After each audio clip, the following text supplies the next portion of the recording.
जय हिंद प्यारे बच्चों। तो कैसे हैं आप सभी लोग? उम्मीद और आशा करते हैं आप लोग बहुत बढ़िया होंगे, पढ़ाई कर रहे होंगे, मजे कर रहे होंगे। तो आज के सेशन में मैं हूं सुमित सर और आज मैं आपसे चर्चा करने वाला हूं एयरफोर्स के वो कुछ चुनिंदा फार्मूले जिन पर से क्वेश्चन बनते हैं। लिमिट, कंटिन्यूटी एंड डिफरेंशियबिलिटी, कुछ चुनिंदा टॉपिक्स लेकर आया हूं और फार्मूले लेकर आया हूं जिससे आपको एयरफोर्स के पेपर में काफी हेल्प और मदद मिलने वाली है। और इसी पे बेस्ड मैं एक सेशन लेकर आऊंगा लाइव पे। तो लाइव वीडियो पे भी आप सभी लोग जरूर जुड़िएगा और शेयर करेगा अपने दोस्तों तक, जहां पर एनडीए और एयरफोर्स दोनों स्ट्रीम को मैं फोकस करूंगा। ठीक है, तो सभी लोग एक बार आइएगा। शुरू करते हैं आज का सेशन जो कि आपके लिए बहुत हेल्पफुल होने वाला है। और मैं सिर्फ एयरफोर्स की बात नहीं कर रहा हूं, ये टॉपिक एनडीए के बच्चों के लिए भी काफी जरूरी और इंपॉर्टेंट है। तो नजरें स्क्रीन पर होनी चाहिए। शुरुआत करते हैं लिमिट से। तो सबसे पहले लिमिट को हम सीमा भी कहते हैं। लिमिट को हम हिंदी में क्या कहते हैं? सीमा कहते हैं। हालांकि कंप्यूटर महोदय थोड़ा नालायक है हमारा, इसको हिंदी में हम क्या कहते हैं? सीमा कहते हैं। अब सीमा अर्थात लिमिट पे क्वेश्चन कहां बनते हैं? इनडिटरमिनेट फॉर्म पर भर भर के क्वेश्चन बनते हैं। इनडिटरमिनेट फॉर्म पे कई बार क्वेश्चन बनते हुए हमने देखा है। तो उन इनडिटरमिनेट फॉर्म कौन से होते हैं? 0/0, infinity upon infinity, 0 into infinity, infinity minus infinity, 1 की पावर इन्फिनिटी और 0 की पावर इन्फिनिटी, इन्फिनिटी की पावर 0। अब ये क्या है? अगर आपको मैं एक भाषा में समझाऊं तो आप जरा एक सबसे प्यारा ऐसे इसको ध्यान से देखो। आप अगर इसको देखोगे तो मैं आपसे कहूं कि अगर यहां पे sin x अपान x दे रखा है, अब आप जैसे इसको देखोगे तो जैसी आप x की वैल्यू अर्थात आप लिमिट रख रहे होगे, जैसी आप लिमिट रख रहे होगे तो ये sin 0 और 0 हो जाएगा।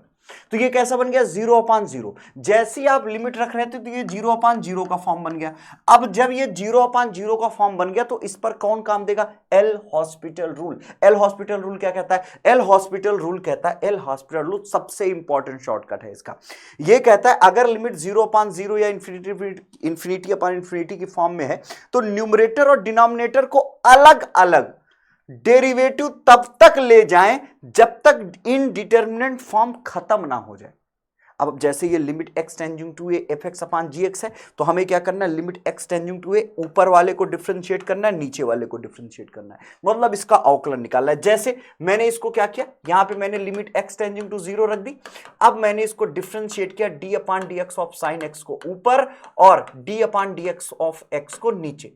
जैसे ही करेंगे तो ये क्या बन जाएगा? लिमिट x टेंडिंग टू 0 और साइन का हो जाएगा cos और x का हो जाएगा 1। अब देखो अगर मैं x की वैल्यू 0 रखूंगा तो ये cos 0 हो जाएगा, ये 1 हो जाएगा, cos 0 की वैल्यू 1, इसका आंसर 1 आ जाएगा। और कभी कभी क्या होता है, अब मैं आपको अगर एक क्वेश्चन दिखाऊं, कभी कभी क्या होता है इनडिटरमिनेट फॉर्म एक बार डिफरेंशिएट करने के बाद फिर बन जाता है। तो ऐसे केसेस में आप फिर से दोबारा उसको डिफरेंशिएट करें। इन्होंने कहा तब तक करें जब तक कि इनडिटरमिनेट फॉर्म खत्म ना हो जाए, तब तक आपको वो काम करते रहना। समझ गए? और indeterminate form L hospital rule आपका ये होता है। तो आई होप आपको ये प्यारा लगा होगा और खूबसूरत लगा होगा। अगले सफर की तरफ चलते हैं। अब लिमिट के इंपॉर्टेंट स्टैंडर्ड फार्मूले हैं। जैसे अभी limit x tending to 0 sin x upon x की वैल्यू 1 होती है और limit x tending to 0 tan x upon x की वैल्यू भी 1 होती है। इसके साथ ही अगर मैं आपसे बात करूं limit x tending to 0 e की power x minus 1 upon x की वैल्यू 1 होती है। इस तरह से बेटा इसके कुछ इंपॉर्टेंट फार्मूले हैं जो मैंने यहां पे लिख रखे। अगर ये फार्मूले आपको प्यारे और खूबसूरत लग रहे हो तो सभी लोग जरूर इसको देखिएगा। अगली अगर मैं कहानी आपसे चर्चा करूं, अगली बात अगर मैं आपसे चर्चा करना चाहूं तो इसके कुछ स्टैंडर्ड फार्मूले थे। इसके अलावा कंटिन्यूटी क्या होती है? अच्छा, कंटिन्यूटी में क्या होता है, इसका एक सिंपल सी बात है। If we draw any graph of a function, अगर किसी भी फंक्शन के ग्राफ को अगर मैं ड्रा करूं without lifting our pen pencil or marker, मतलब बिना पेन को उठाए या पेंसिल को उठाए या मार्कर को उठाए अगर मैं कोई भी ग्राफ ड्रा कर सकता हूं वो कंटिन्यूअस है। For an example sine x का, इसको सतता भी कहते हैं, ठीक है, या सांतत्य भी। देखो इस ग्राफ को अगर मैं बनाऊं, ये देखो तो ये साइन एक्स का ग्राफ क्या हो गया? बिना रुके इस तरह से चलता चला जा रहा है तो ये कंटिन्यूअस हो जाएगा। तो a function F x is continuous at a point x बराबर है इफ एंड ओनली इफ। अच्छा, ये तो ग्राफ की बात होगी। अगर आप ग्राफ नहीं जानते हो तब क्या होगा? तब ये कह रहे हैं कि left hand limit, right hand limit और फंक्शन एट गिवन पॉइंट वो तीनों बराबर होने चाहिए। तो वो क्या है? लिमिट लेफ्ट हैंड लिमिट क्या है? X tending to a minus f x, limit x tending to a plus f x बराबर एबव। इसको और सिंपल और प्यारा बनाने के लिए मैं क्या लिखता हूं? ऐसे लेफ्ट हैंड लिमिट क्या हो जाएगी? ये लेफ्ट हैंड लिमिट है S tending to 0 f of c minus h. Clear? यहां पे क्या हो जाएगा, लेफ्ट हैंड लिमिट, वो limit h tending to 0 f of c plus h, और यहां पर क्या हो जाएगा f ऑफ c।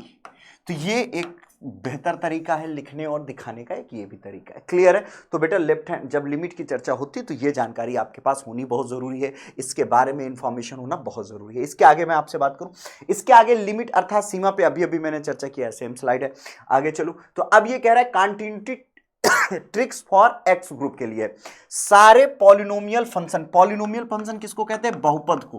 कौन है बेटा, ये जितने भी बहुपद हैं, जितने भी पॉलिनोमियल फंक्शन है, जैसे x square 3x + 5, x cube + 2x + 5, ये हमेशा क्या होते, कंटिन्यूअस होते। जितने भी पॉलिनोमियल फंक्शन है, बहुपद के जितने भी फंक्शन है, वो सब क्या होते हैं, हमेशा कंटिन्यूअस होते हैं, हमेशा संतत होते हैं, संतत होते हैं। इसके अलावा कह रहे हैं साइन एक्स और कॉस एक्स हमेशा कंटिन्यूअस होते हैं, साइन एक्स और कॉस एक्स भी हमेशा कंटिन्यूअस होते हैं। अगर आपसे कोई कहे कि सुमित सर बताओ साइन एक्स, अभी मैंने दिखाया ना, ये कॉस एक्स है, ये कॉस एक्स है, ये साइन एक्स है, ये साइन एक्स है। तो आप देख रहे हैं ये साइन एक्स भी कंटिन्यूअस है, ये कॉस एक्स भी कंटिन्यूअस, मतलब बोथ आर कंटिन्यूअस, दोनों कंटिन्यूअस है। अगर दोनों कंटिन्यूअस है मतलब संतत है। फिर मॉडुलस फंक्शन भी हमेशा कंटिन्यूअस होता है। मॉडुलस फंक्शन क्या है, मापांक फलन f(x) बराबर मॉड x, f(x) बराबर मॉड x है, ये रियल नंबर पे कंटिन्यूअस है। क्यों, ये देखो यहां से खींच के यहां लाए, ये चले गए, मतलब हमें पेन उठाना ही नहीं पड़ा। जिसका हमें पेन नहीं उठाना पड़ेगा वो सारे फंक्शंस क्या हो जाते हैं, कंटिन्यूअस हो जाते हैं। क्लियर है गाइज, ये वाई एक चीज होगी इसकी, ठीक है। चले आगे चलो ये बात समझ में आ गई। अगली बात कह रहा है डिफरेंशियबिलिटी। कोई फंक्शन डिफरेंशियबल तब होता है जब उसका ग्राफ स्मूथ हो, तभी वो डिफरेंशियबल होगा। उसका ग्राफ स्मूथ होना चाहिए। अगर उसके ग्राफ में कोई शार्प पॉइंट है या चोंच मतलब कोना ऐसे ऐसे ऐसे है, या शार्प पॉइंट है ऐसे छूट गया है कोई पॉइंट, तो अगर कोई शार्प पॉइंट या चोंच मतलब उसमें कोना है तो वो कभी भी डिफरेंशियबल नहीं होगा। ये कह रहा है कहीं कोई शार्प टर्न या चोंच ना हो, चोंच मतलब कोना। अगर ऐसा कुछ होगा तो फिर वो डिफरेंशियबल नहीं होगा। डिफरेंशियबल कब होगा, जब किसी का भी ग्राफ स्मूथ होगा। जैसे आपने देखा ये, इसमें चोंच है, ये मॉडुलस फंक्शन में देखो ये चोंच है, तो जहां पे चोंच है इस पॉइंट पे ये कंटिन्यूअस नहीं है, मॉडुलस सॉरी कंटिन्यूअस है, सॉरी पता है, डिफरेंशियबल नहीं है। तो इस पॉइंट पे ये डिफरेंशियबल अवकलनीय नहीं है, डिफरेंशियबिलिटी इसकी यहां पे नहीं, 0 पे, ठीक है। तो चोंच नहीं होना चाहिए, उस पर शार्प पॉइंट नहीं होना चाहिए। अगर इतनी बात समझ गए तो वेरी गुड। अब लेफ्ट हैंड डेरिवेटिव बराबर राइट हैंड होना बहुत जरूरी है। मान लो अगर मैं किसी पॉइंट ए की चर्चा कर रहा हूं तो लेफ्ट हैंड डेरिवेटिव क्या हो जाएगी, limit h tending to 0 f of a minus h minus f of a, denominator पे माइनस h, बराबर पे आ जाओ limit h tending to 0 f of a plus h minus f of a upon h। तो इसका मैंने क्या देखा, left hand derivative equal to right hand derivative. आगे की चर्चा करना चाहते हैं, आगे की चर्चा अगर मैं आपसे करना चाहूं तो इसके बाद डिफरेंशियबिलिटी के बारे में कुछ एक जरूरी बात है, इंपॉर्टेंट पॉइंट है, महत्वपूर्ण बिंदु है। महत्वपूर्ण बिंदु पे क्या कह रहे हैं, ये एक बात कर रहे हैं महत्वपूर्ण बिंदु। महत्वपूर्ण बिंदु क्या है, अब ये जो जिस महत्वपूर्ण बिंदु पे चर्चा कर रहे हैं, कह रहे हैं अगर कोई फंक्शन डिफरेंशियबल है तो वो पक्का कंटिन्यूअस भी होगा। देखो तुम्हारी भाषा में लिख रहा हूं, कह रहे हैं अगर कोई फंक्शन डिफरेंशियबल है तो पक्का कंटिन्यूअस होगा। पक्का कसम से, क्या कसम से, अगर वो डिफरेंशियबल है तो 110% नो डाउट वो कंटिन्यूअस होगा भैया। लेकिन इसका उल्टा सही नहीं है, लेकिन अगर कंटिन्यूअस है तो जरूरी नहीं है, it is not important, it is not significant, या it is not necessary to be differentiable. मतलब भैया अगर वो कंटिन्यूअस है तो जरूरी नहीं ना, महत्वपूर्ण नहीं है कि वो डिफरेंशियबल भी हो जाए अगर वो कंटिन्यूअस है तो। लेकिन अगर कंटिन्यूअस है तो जरूरी नहीं डिफरेंशियबल हो। एग्जांपल मॉड एक्स, एक्स बराबर 0 पर यह संतत है लेकिन अवकलनीय नहीं है। ये बेटा x बराबर 0 पे संतत है लेकिन डिफरेंशियबल नहीं है, डेरिवेटिव नहीं है। तो बेटा ये आपके पास एक प्यारा सा इंपॉर्टेंट सा मैंने सुंदर सा एक आपको एग्जांपल दिया। अब मैं बात करूं x ग्रुप स्पेशल शॉर्टकट्स के बारे में बात करता हूं। अगर 1 की पावर इंफिनिटी फॉर्म आपके पास दिख जाए तो आप अगर limit x tending to a f(x) gx दे रखा है तो ऐसे कंडीशन में और फॉर्म 1 की इंफिनिटी है तो आंसर क्या होगा, लिमिट e की power x tending to a gx fx minus 1। ये शॉर्टकट बता रहा हूं। ग्रेटेस्ट इंटीजर फंक्शन अगर दिया हुआ है ये हमेशा हर इंटीजर पॉइंट, इंटीजर मतलब क्या होता है, पूर्णांक, इंटीजर मतलब क्या होता है, पूर्णांक। तो जितने भी पूर्णांक, और पूर्णांक जानते हो क्या होता है, 0 1 2 3 4 इंफिनिटी -1 -2 -3 -3 -इन्फिनिटी। तो ये कह रहा है जितने भी इंटीजर्स हैं पॉइंट पर डिसकंटिन्यूअस और नॉन डिफरेंशियल होता है, मतलब डिफरेंशियल भी नहीं होता है सारे इंटीजर्स पे, ये कंटिन्यूअस भी नहीं है, डिफरेंशियल भी नहीं। क्यों? क्योंकि इसका ग्राफ कुछ ऐसा होता है।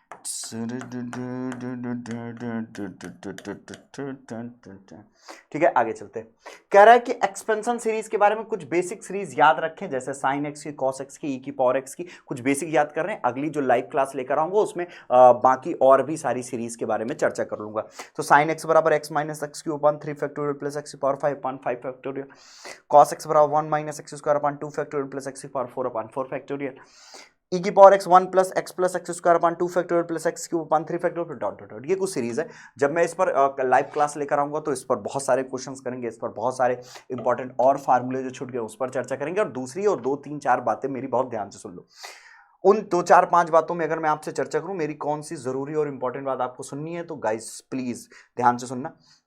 पहली बात मैं आपसे ये कह रहा हूं कि पहली बात मैं आपसे जो कह रहा हूं वो क्या कह रहा हूं, जरा ध्यान सुनो। पहली और इंपॉर्टेंट बात ये है कि आप सभी लोग रेगुलर मतलब अब आपकी मैथ्स की रेगुलर क्लासेस, मैथ्स की क्लासेस आपको मिलनी शुरू हो जाएंगी, मैथ्स की क्लासेस आपको मिलनी शुरू होंगी। ठीक है, मैथ्स की क्लासेस मिलने लगेंगी क्योंकि थोड़ा सा व्यस्त था, आप फ्री हूं, मिलने लगेगी। ठीक है, तो आपको लगातार क्लासेस लेनी। ठीक है, अब चाहे आप एयरफोर्स की तैयारी कर रहे हो, एयरफोर्स की तैयारी कर रहे हो, या आप एनडीए की तैयारी कर रहे हो, एनडीए फर्स्ट और एनडीए सेकंड के लिए भी। ठीक है, तो अब आपको सीरियस हो जाना है, फोकस्ड हो जाना है, क्योंकि आपको सारी वीडियो सारी चीजें यहाँ पे मिलनी शुरू हो जाएंगी। जैसे आज मैंने कुछ इंपॉर्टेंट फार्मूले, इनके नोट्स बना लो सभी लोग जल्दी से, फटाक से इनके नोट्स बना लेना चाहिए, आपके फिंगर्स में होने चाहिए, क्योंकि इस पर अभी लाइव क्लास लेकर आ रहा हूं। और लाइव क्लास के जो क्वेश्चन होंगे, आप बहुत मजा आएगी, आप एकदम कहोगे वाह सर मजा आ गया। तो लाइव क्लासेस के वो सारे बेहतरीन, शानदार, खूबसूरत, ब्यूटीफुल से क्वेश्चंस करेंगे। तो हाउस द जोश कमेंट करके बताना कैसे लगी क्लास। लव यू ऑल प्यारे बच्चों, मिलेंगे उस पर, और शेयर करिएगा दोस्तों के, इससे हमारा मोटिवेशन, हमारा इंटरेस्ट भी बना रहे कि हाँ बच्चे हमारी तैयारी कर रहे हैं, सीरियस हैं और हमारा इंतजार कर रहे हैं। थैंक यू, मिलते हैं लाइव क्लासेस में। आज के लिए इतना ही, लव यू एंड जय हिंद। Thank you.